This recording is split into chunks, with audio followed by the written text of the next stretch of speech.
ఏమైతుంది 6 అడుగులు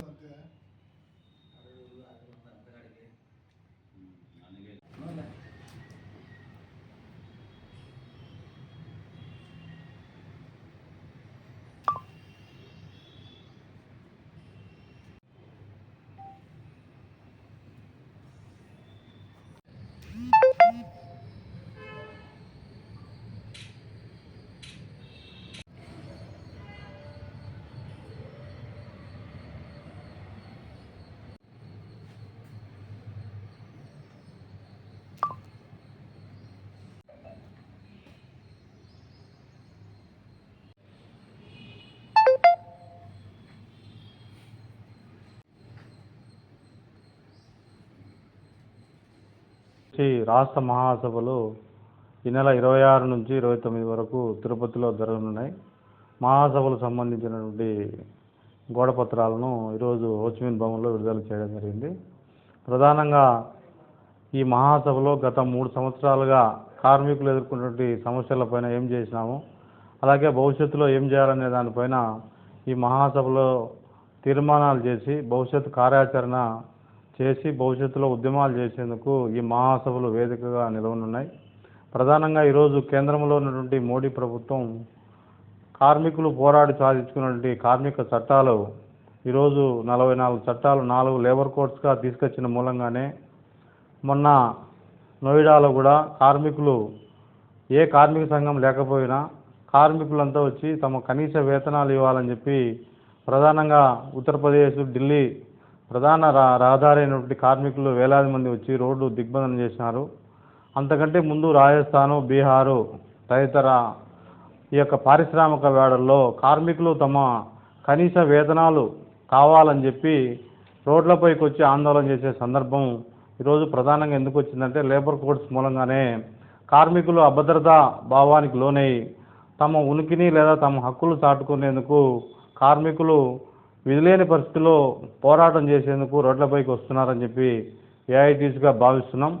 ఇప్పటికైనా కేంద్రంలో ఉన్నటువంటి మోడీ ప్రభుత్వం ఈ యొక్క పారిశ్రామికవేత్తలకు అనుకూలంగా కార్మిక చట్టాలు చేయకుండా కార్మికులకు కనీస వేతనాలు, హక్కులు, ఈ యొక్క పని గంటలు అనుకూలంగా ఉండేదానికి నిర్ణయాలు చేయాలని చెప్పి ఏఐటీసీగా విజ్ఞప్తి చేస్తూ ఈ యొక్క మహాసభలు జయప్రదం చేయాలని చెప్పి కార్మిక లోకానికి విజ్ఞప్తి చేస్తున్నాం.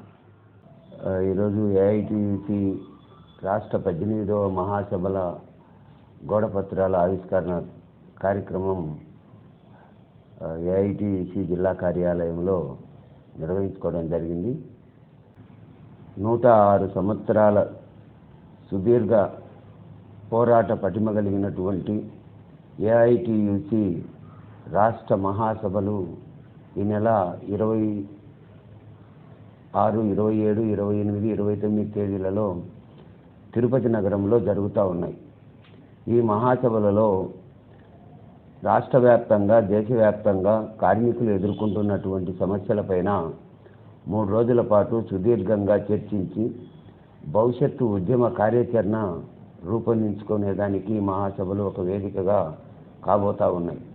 ప్రస్తుతం కేంద్రంలో ఉన్నటువంటి నరేంద్ర మోడీ ప్రభుత్వం ప్రతి ఏటా 2 కోట్ల ఉద్యోగాలు ఇస్తానని చెప్పేసి వాగ్దానం చేసినటువంటి నరేంద్ర మోడీ ఇంతవరకు కూడా ఏ ఒక్కరికి ఒక్క ఉద్యోగం ఇచ్చినటువంటి దాఖలాలు లేవు.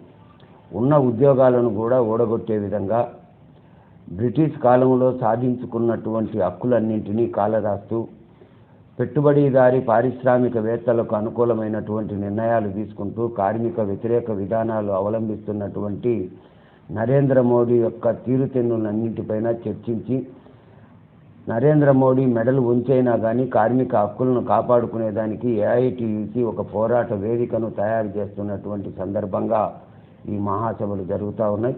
అలాగే దేశవ్యాప్తంగా, రాష్ట్ర వ్యాప్తంగా కార్మికులు ఎదుర్కొంటున్నటువంటి సమస్యలపైన పోరాటం చేయబోతూ ఉన్నాం.